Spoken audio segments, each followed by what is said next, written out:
Hello नमस्कार सगळ्यांना। आज आहे आषाढी एकादशी, तर सर्वांना आषाढी एकादशीच्या खूप खूप शुभेच्छा। तर इथं माझी देवपूजा वगैरे झाली आणि मी आज माझ्याकडे श्रीकृष्णांची मूर्ती आहे छोटीशी, ती लग्नात दिलेली, आणि माझ्याकडे विठ्ठल रुक्मिणीची मूर्ती नव्हती, तर मी सगळ्या सेवा श्रीकृष्णांच्या मूर्तीवर केल्या। अगोदर गणपतीची सेवा केली, म्हणजे कोणत्याही पूजेला सुरुवात करण्याअगोदर गणपतीची सेवा करायची असते। तर सगळी पूजा वगैरे झाली आणि नंतर म्हणलं चला आज आषाढी एकादशी आहे, तर नवीन काहीतरी बनवायचं, तर खारे शेंगदाणे थोडे बनवून घ्यायचे होते। तर त्याची थोडक्यात रेसिपी मी इथं दाखवलेली आहे, थोडक्यात म्हणजे सगळी दाखवली आहे, तुम्ही बघू शकता। अगोदर शेंगदाणे गरम पाण्यामध्ये मीठ टाकून उकळून घेतलेत, उकळले नव्हतं, फक्त गरम पाण्यात 1-2 मिनटं ठेवले होते आणि नंतर 5-10 मिनटं फॅनच्या हवेखाली सुकवून घेतले। बघा आता सुकल्यानंतर शेंगदाण्यांवर अशा सुरकुत्या पडल्या होत्या। नंतर कढई गरम करायला ठेवली आणि कढई गरम झाली की त्यामध्ये मीठ पण टाकून घेतलं। मीठ पण चांगलं गरम होऊ दिलं आणि मग आपण ते सुकवलेले शेंगदाणे त्यामध्ये टाकून घेतले। तर हळूहळू कमी गॅसवरच सगळी प्रोसिजर करायची होती। तर 10 ते 15 मिनटं लागली होईपर्यंत चांगले कुरकुरीत व्हायला। तर अशा प्रकारे आपले शेंगदाणे तयार झालेत। तर बघा आपलं घरच्या घरी असे खारे शेंगदाणे तयार होतात। बाहेर 10 रुपयाची पुडी घेतली तर त्यात मूठभर पण शेंगदाणे येत नाहीत, तर म्हणलं चला बनवूया।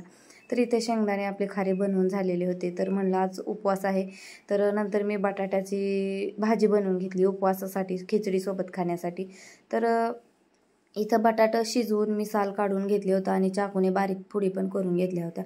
तर त्यात 1-2 ते 3 चमचे मी शेंगदाण्याचा कूट टाकून घेतला आणि अगोदरच कूट टाकायला लागतो, नंतर कढईला चिटकत नाही बटाटं।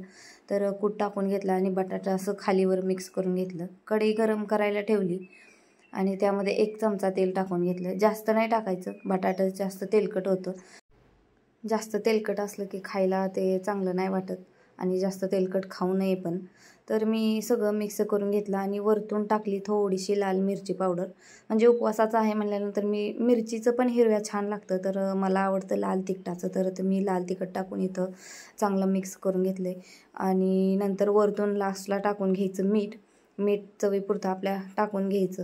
तर हे बटाटे तुम्ही नंतर नवरात्रीमध्ये भगरीच्या भाकरीसोबत पण खाऊ शकता। तर मीठ टाकल्यानंतर मी इथं एक वाफ काढून घ्यायची, मी इथे एक वाफ काढून घेतली। तर बघू शकता आता बटाट्यामध्ये चांगलं मीठ पण विरघळलं आहे आणि आपलं बटाटं छान असं तयार झालेलं आहे।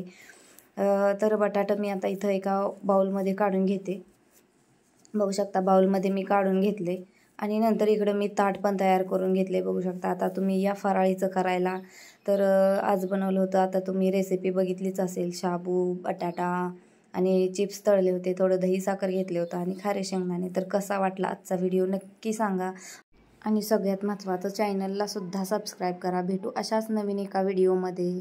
रामकृष्ण हरी।